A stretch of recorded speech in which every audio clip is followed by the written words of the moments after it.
Glória a Deus. Queridos, cada um de vocês são muito bem-vindos aqui. É bom a gente poder fazer parte disso e para nós, da família dessa congregação, quando a gente fala, tem um código assim, culto da vida. Esse código para nós é festa. A gente sabe que tem festa nos céus, é uma noite de festa aqui na terra também, né? Louvado seja o nome de Jesus por isso, né? E eu louvo a Deus por cada um de vocês, amigos, amigas, parentes que estão aqui fazendo parte dessa festa. É uma noite de culto, é uma noite de adoração, mas a gente está celebrando vida aqui. E inclusive quando a gente estava adorando, louvando e orando agora há pouco, nesses últimos momentos, eu já estava sendo ministrado de uma maneira muito poderosa pelo Espírito Santo ali. E sabe, uma palavra que eu recebi, o Senhor falando a mim: André, não foi só ontem que foi um dia de encontro com Deus. Nesta noite é uma noite de encontro comigo também. E eu quero falar isso com você, tá bem? Você está aqui nesse lugar, você não está fazendo parte de um evento, você não está fazendo parte de uma programação. Você está aqui no meio de um povo que está reunido em nome de Jesus, mas eu preciso falar isso para você. Essa é uma noite de encontro com Deus. E você tem essa oportunidade de você se encontrar com Ele e ter já nessa noite, na sua vida e para toda a eternidade, uma experiência marcante, uma experiência viva, uma experiência para sempre. Ele e você, você e Ele. Eu sou muito grato a Deus por isso, por poder fazer parte disso. Eu não negocio, eu não troco por nada dessas coisas, até porque a gente viu as crianças aqui, parte das crianças aqui, né? Moni falou que a gente tinha mais de 20 crianças ontem aqui. E as águas já estão prontas aqui também, porque daqui a pouco os nossos 6 amigos, os nossos 6 irmãos que têm caminhado com Jesus, que têm sido abraçados, cuidados pelas suas células, que têm sido discipulados por alguém da nossa igreja e falando sobre a palavra de Deus, falando sobre Cristo. E nessa noite eles vão ter a oportunidade, a gente com eles, de celebrar essa aliança, essa união deles para sempre com Cristo. E tudo isso junto significa muita coisa. É por isso que eu gostaria de falar um pouco com vocês sobre a palavra de Deus. É até muito interessante porque hoje eu gostaria de fechar, de concluir uma palavra que na verdade começou há 2 semanas atrás. O título dessa palavra é Os Fermentos, é baseado numa experiência que Jesus viveu. E ele, a partir daquela experiência, ele ministrou um ensino aos seus discípulos muito importante. E a gente vem falando sobre isso.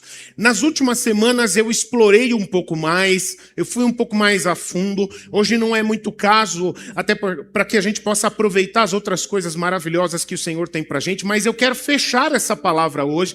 E eu tenho certeza que vai fazer sentido. Se você não acompanhou, você pode entrar lá no YouTube da nossa igreja, Igreja Batista da Graça, Curitiba. E as mensagens estão gravadas lá, e você poder acompanhar as outras coisas que a gente já vem construindo nas últimas semanas. Mas eu tenho certeza que o que eu quero falar hoje com você, o que eu estou preparado para falar hoje com você, vai fazer muito sentido no teu coração da mesma forma. Eu quero ler então com você o Evangelho de Marcos, capítulo 8, a partir do verso 14. A palavra de Deus diz assim: os discípulos haviam esquecido de levar pão e só tinham um pão no barco. Jesus chamou a atenção deles, dizendo: fiquem alertas e tomem cuidado com o fermento dos fariseus e com o fermento de Herodes. Aí os discípulos começaram a dizer uns aos outros: ele está dizendo isso porque não temos pão. Ou seja, como se Jesus estivesse dando... Eles acharam que Jesus estava dando um puxão de orelha neles, né? Jesus ouviu o que eles estavam dizendo e perguntou: por que vocês estão discutindo por não terem pão? Vocês não sabem e não entendem o que eu disse? Por que são tão duros de entender essas coisas? Vocês têm olhos e não enxergam? Têm ouvidos e não escutam? Não lembram dos 5 pães que eu parti para 5.000 pessoas? Quantos cestos cheios de pedaços vocês recolheram? Eles responderam: 12. Jesus perguntou outra vez: e quando eu parti os 7 pães para 4.000 pessoas, quantos cestos cheios de pedaços vocês recolheram? E eles responderam: 7. Então Jesus perguntou: será que vocês ainda não entendem? Amém, queridos? Deixa eu chamar a sua atenção para uma coisa. Quando foi que esse assunto, nessa conversa de Jesus com os discípulos, começou? Começou um pouco antes, eu acho que é importante explicar isso, com 2 experiências muito marcantes que aconteceram, que ficaram conhecidas como a multiplicação dos pães e dos peixes. Foram 2 situações em que Jesus, ele estava caminhando, exercendo seu ministério, ensinando coisas para as pessoas, e aí uma multidão se reuniu em torno dele, mas era uma multidão que foi na louca atrás de Jesus, e portanto eles estavam despreparados, e aí aquele povo estava passando fome. E nas 2 ocasiões, Jesus conversa com seus discípulos e fala: eu estou sentindo compaixão dessas pessoas, nós precisamos fazer alguma coisa por elas, nós precisamos dar de comer a elas. E os discípulos: Jesus, nós estamos caminhando contigo, a gente não tem comida para alimentar todo esse povo. O texto mesmo, Jesus disse, eram milhares de pessoas. Aí então, queridos, nas 2 situações, os discípulos conseguem um pouquinho de pão e de peixe. E aí Jesus, então, nas 2 situações, vira para eles e fala: basta, é o suficiente. E aí ele, então, pega aquele pouco alimento, 5 pães e 2 peixes numa ocasião, na outra só tinham 7 pães e alguns peixinhos pequenos. E aí ele, então, abençoa aquele alimento e começa a rasgar. E começa, então, a partir aquele alimento. E aí o milagre do poder de Deus acontece. Depois que Jesus abençoa aquele alimento, ele começa a partir, aquele alimento não acaba mais. E aí, então, ele vai separando pães e peixes também para alimentar toda aquela multidão. Nas 2 vezes, os discípulos de Jesus estavam juntos e eles foram muito importantes para o que Jesus fez. E aí, gente, essa situação que acontece aqui, ela é mais ou menos como que um momento seguinte, algo que aconteceu um pouco depois, quando Jesus reúne os discípulos e fala: vamos fazer o seguinte, vamos fazer um retiro, agora a gente tem cuidado, servido, abençoado muito as multidões, eu quero estar um pouco só com vocês. Aí o evangelista Marcos fala que Jesus entra no barco para atravessar o mar da Galileia com os discípulos. E aí, então, eles entram no barco, mas eles só tinham um pão. E aí, quando eles estão viajando no barco, Jesus aproveita aquele momento, já que eles estavam ali de bobeira, e fala para eles: tomem cuidado com o fermento dos fariseus e de Herodes. E o fermento de Herodes. E aí, eles entraram em crise, eles se sentiram condenados, uns irresponsáveis. Ele deve estar puxando a nossa orelha porque a gente esqueceu de pegar lanche, de pegar comida para a gente levar para esse nosso retiro. E aí então, queridos, Jesus vira para eles e fala: gente, vocês não percebem tudo o que aconteceu até agora? E eu estou conversando com vocês sobre o fermento dos fariseus e o fermento de Herodes, e vocês relacionam isso achando que eu estava preocupado com comida, se vocês trouxeram ou não trouxeram comida. Vocês ainda não têm fé, vocês não conseguem enxergar a seriedade do que eu estou falando com vocês. Queridos, então, é muito importante a gente entender o que Jesus está querendo falar para a gente quando ele fala sobre os fermentos. Aqui ele usa uma ilustração, uma expressão meio estranha, querendo dizer sobre, se referindo ao fermento dos fariseus e o fermento de Herodes. Eu não quero me estender muito sobre isso, a gente poderia explorar bastante isso, mas de maneira simplificada, mais objetiva, quando ele fala sobre os fariseus, ele está se referindo ao fermento, porque o fermento, em primeiro lugar, ele é um ingrediente que tem a propriedade de alterar a massa, né? Ele dá volume na massa. O fermento não é alimento, mas ele modifica o alimento. Preste bem atenção nisso. E ele fala, primeira coisa, tome cuidado com o fermento dos fariseus. Quem eram os fariseus, gente? Os fariseus eram religiosos. Eles eram religiosos judeus. E eles eram conhecidos por eles estudarem bastante a palavra de Deus. Eles tinham muito conhecimento, informação sobre a palavra de Deus. Eles sabiam demais. Sabiam tanto. Eles tinham tanto conhecimento que o que Jesus fala é que eles perderam a mão. Aquele conhecimento que eles tiveram virou apenas informação. E, portanto, a palavra de Deus já não transformava mais o coração dos fariseus. Eles eram pessoas apenas de informação, de conhecimento, eles eram críticos, eles eram questionadores. Portanto, os fariseus, mesmo estudando a palavra de Deus, se tornaram pessoas extremamente incrédulas e racionalistas. Era o tipo de pessoa que toda vez questionava se a palavra de Deus era assim mesmo, se Deus era assim mesmo. E que tinham esse espírito, ao invés de terem contato com a palavra de Deus para conhecer e para experimentar, ter uma experiência com Deus, eles tinham contato com a palavra de Deus apenas para ter informação na cabeça. E esse era o problema deles. Eles tinham muita coisa aqui, mas eles tinham pouquíssima coisa aqui. Quem está entendendo o que eu estou falando, gente? Guarda isso, tá bem?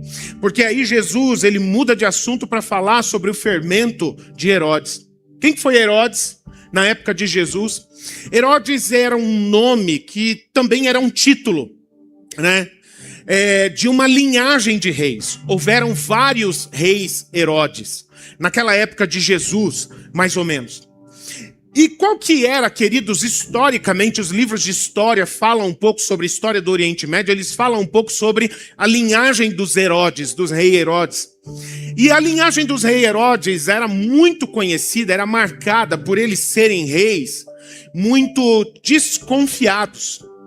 Eles tinham, em geral, os reis Herodes marcaram a história como reis que não confiavam nas pessoas que estavam em torno deles, que andavam junto com eles. Sabe outra coisa também que era muito comum na linhagem dos Herodes? Eles eram reis que usavam as pessoas ao seu redor para eles se promoverem ou para eles alcançarem os seus objetivos.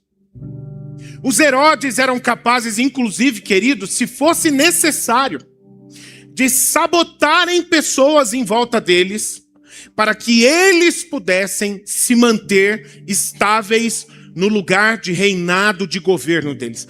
Eles eram capazes, existe a história, conta que os reis Herodes, alguns deles mataram a própria esposa e os filhos. Alguns deles traíram os melhores reis, amigos deles, parceiros deles. Tudo com a intenção de eles se manterem na posição que eles não queriam perder e nem abrir mão disso para ninguém. E aí olha que coisa interessante, eu espero que você esteja juntando já as peças disso. Jesus fala, tome cuidado, fique atento com o fermento dos fariseus e o fermento de Herodes. Como a gente estava falando sobre fermento, o fermento não é alimento. Ele apenas modifica o alimento. Mas não é verdade, quem aqui já fez comida, quem aqui já mexeu com massa, já mexeu com fermento, que fermento ruim estraga ou não estraga o alimento? Estraga, não estraga? Você pode perder uma receita, você pode perder completamente aquele alimento e o propósito dele simplesmente não acontecer mais, que era alimentar. E queridos, é isso que o Senhor Jesus está chamando a nossa atenção. A palavra de Deus marcou essa experiência porque você precisa entender isso e eu preciso entender isso. Até hoje, há muitas pessoas que continuam se alimentando com o fermento dos fariseus e que estão o tempo todo correndo o risco de buscarem conhecer as coisas de Deus, buscarem às vezes até terem contato com a palavra de Deus, mas buscam apenas informação, apenas conhecimento. Não buscam conhecer ao próprio Deus, não buscam ter uma experiência com o próprio Deus. E isso, ao invés de abrir o coração, só fecha o coração. Ao invés de gerar fé, só gera incredulidade. Ao invés de me transformar e te transformar, esse fermento dos fariseus faz com que a gente se torne cada vez mais pessoas duras, resistentes. A gente cresce em conhecimento, mas a gente não muda como pessoa. E o Senhor Jesus fala, tome cuidado, fique atento. Ele falou isso para os seus discípulos que andavam com ele o tempo todo. E, portanto, esse é um cuidado que a gente precisa ter, queridos. Mas ele fala também sobre o cuidado para a gente não se alimentar com o fermento de Herodes. Porque há um risco muito grande. Eu vou falar aqui com muito amor no coração, porque como pastor, como eu vejo essa situação? Pessoas que buscam a Deus, acontecia isso no tempo de Jesus, acontece isso até hoje. Pessoas que buscam a Deus, porque, na verdade, elas têm uma necessidade de encontrar segurança, estabilidade. Talvez você já tenha tido contato com uma pessoa que nem anda na presença de Deus, que nem sabe se crê em Deus, mas quando vai sair para trabalhar, faz uma prece. Para quê? Para poder sair de casa com segurança, trabalhar direito e voltar para casa com segurança. Ou seja, buscar a Deus, se aproximar de Deus, essas pessoas não têm interesse. Mas, para ter a necessidade de se sentirem seguras dos riscos, aí elas procuram a Deus, confiar em Deus. Quantas vezes, gente, quantas pessoas que buscam a Deus como se fosse assim, vai que todos os meus planos dão errado, vai que nada do que eu estava me programando funciona, pelo menos eu posso contar com Deus para no final fazer tudo o que eu quero dar certo. Mas é o que Jesus está falando. Essas pessoas estão buscando a Deus de verdade? Elas estão procurando conhecer a Deus de verdade? Não. É como se elas estivessem se alimentando do fermento de Herodes. Apenas querem fazer uma manipulação daquilo que Deus pode dar para elas se manterem tranquilas, estáveis, para que os planos delas se realizem, se concretizem. E o Senhor Jesus fala, tome cuidado. Tome cuidado, não se alimente desse fermento. Num primeiro momento você pode achar que isso é bom, que é interessante, é conveniente para você, mas isso pode te levar à perdição, isso pode fazer você ficar duro, cego, isso pode te afastar do próprio Deus. É por isso, queridos, que a palavra de Deus, ela faz várias referências a Jesus Cristo, como um fundamento. Qual é o fundamento da mensagem do Evangelho de Deus? Olha só que coisa interessante. Se a gente for pegar assim todo o plano de Deus, que Deus tem para as nossas vidas, toda a mensagem, o sumo, o suco da mensagem do Evangelho de Deus para as nossas vidas. O que Deus tem a dizer para mim e para você de maneira essencial? De maneira fundamental. Ele vai dizer, eu amo você ao ponto de eu ter dado o meu filho a você. E tudo aquilo que eu posso fazer por você, eu concentrei na pessoa do meu filho Jesus Cristo. Sabe o que isso significa? Isso significa que Jesus, ele é suficiente. Jesus, ele basta. Jesus, ele é tudo que você e eu precisamos. Algumas vezes, como fariseus, as pessoas pegam Jesus, mas falam, não, Jesus é importante. Não, mas você tem que cuidar para você viver algumas experiências, você tem que ter certas práticas, você tem que ir a certos lugares, participar de certos eventos, de certas programações, porque senão só Jesus não basta. E o próprio Deus fala na sua palavra, Jesus é suficiente. Ele é o único. A Bíblia vai dizer, o próprio Cristo vai se apresentar dizendo, eu sou o caminho e a verdade e a vida, e ninguém vem ao Pai a não ser por mim. Não precisa de mais nada além de Jesus Cristo. Uma pessoa que tem se alimentado com o fermento de Herodes, ela pode pensar assim, não, Jesus para mim ele é uma ajuda. Eu sei o que fazer da minha vida. Eu sei como conduzir as coisas. E o Senhor está chamando a gente para falar, é Jesus que é o suficiente. Se você tem a Cristo, você não precisa de mais nada, porque com Cristo você tem tudo de Deus na sua vida. Olha que coisa interessante, queridos. Pode parecer, pastor, faz bastante sentido isso que você está falando, pode parecer até meio óbvio o que você está dizendo.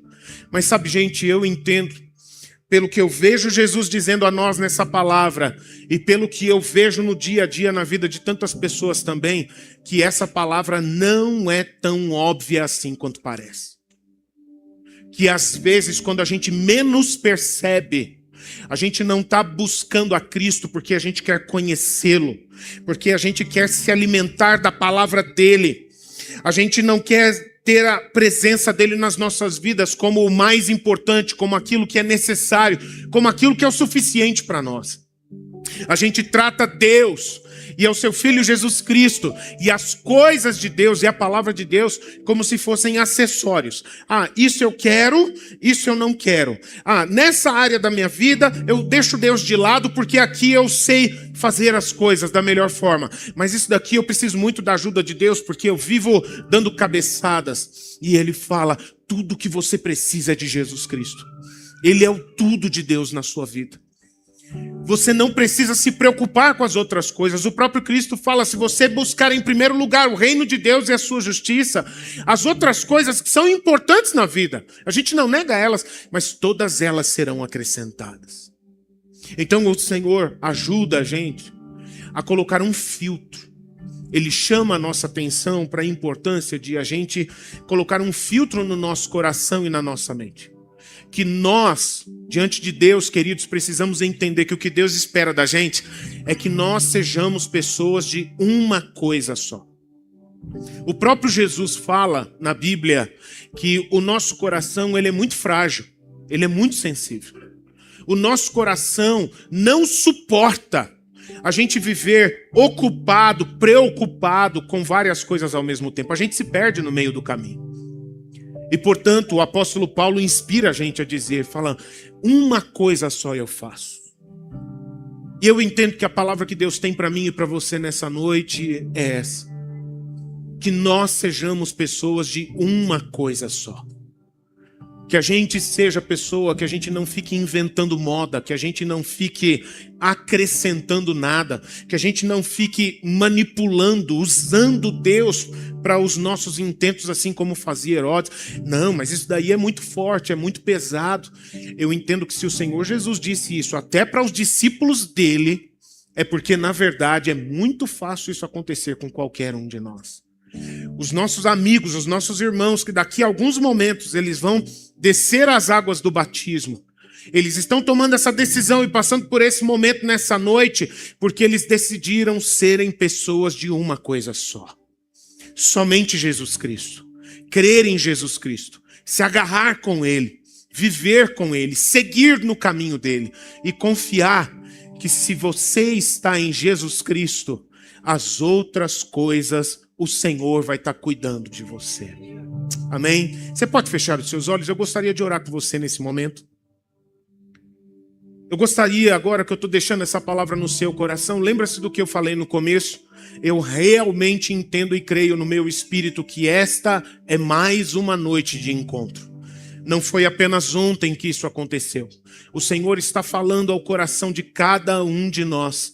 Ele está chamando a mim e a você, a gente pegar esses fermentos que estragam a nossa vida, esses fermentos que estragam a mensagem de Deus na nossa vida, e a gente tirar eles do nosso coração, e a gente ficar somente com Jesus, somente com Jesus. Ele é a verdade viva. Ele é tudo que Deus tem para nós. Ele é a chave. Jesus Cristo é a chave. A mensagem dele é muito simples. Não tem grandes coisas. É Jesus Cristo que é a prova de que Deus ama cada um de nós. E ele nessa noite, ele está batendo na porta do coração de cada um de nós. E se você e eu abrirmos o nosso coração, ele vai entrar e ele vai fazer morada e ele vai reinar nas nossas vidas. Portanto, como eu falei, eu pedi para todos ficarem de olhos fechados nesse momento para fazermos um momento mais de oração aqui. Mas para esse momento eu gostaria de fazer uma pergunta, porque eu quero orar de uma maneira muito intencional. Tem alguém aqui nessa noite que nunca tinha tido a oportunidade, ou talvez teve, mas até hoje ficou em dúvida, ficou inseguro, incerto sobre isso. Mas você está entendendo. Chegou o tempo de eu ser uma pessoa de uma coisa só. Chegou o tempo de eu fazer a minha escolha devida, de eu tomar a minha decisão. Chegou o tempo, eu não quero mais me alimentar com o fermento dos fariseus, do racionalismo, da incredulidade. Eu não quero mais me alimentar com o fermento de Herodes, da manipulação, de fazer Deus vir abençoar as minhas ideias, os meus projetos. Deus apenas ser um amuleto para dar segurança no meu jeito de viver. Eu não quero mais isso. Eu quero ser uma pessoa de uma coisa só. Eu quero ser uma pessoa que faça uma aliança com Jesus Cristo. Eu quero abrir o meu coração. É você essa pessoa, querido? É você essa pessoa, querido? Eu gostaria que você desse um gesto de fé. Se é essa decisão que você faz no teu coração nessa noite de encontro com Deus, que você levantasse a sua mão para Jesus Cristo aí onde você está. E eu vou orar por você nesse momento. Levanta a sua mão, mantenha a sua mão levantada, que eu quero orar por você nesse momento, tá bem? Mas eu vou aproveitar essa oração e eu quero também falar ao teu coração, você, meu irmão. Você que já caminha com Cristo, mas você percebe que o teu coração anda dividido. Você percebe que você anda em batalhas na sua mente, porque você está se alimentando com outros fermentos quando você sabe que você não precisa mais deles. E você está sentindo, meu coração está tão distante, eu estou me sentindo tão longe do Senhor. E hoje você está entendendo o motivo pelo qual isso está acontecendo na sua vida. Você quer voltar? Você quer realinhar sua vida com Ele?